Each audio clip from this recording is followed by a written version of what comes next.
When you hit your 60s and your 70s, I want to be right.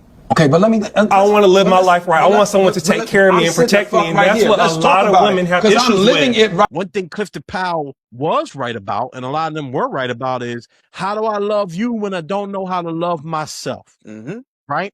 Everything can't be framed around dating and how to conquer a woman and how to convince a woman that you're good. It can't be that. It needs to be, how do you know that you're a good man? Yeah. What does being a good man mean to you? Yeah. What does it look like? What does it look like for your son to be a good man outside of women? That's why Joseph's opinion was valuable, because he's not interested in women. Right.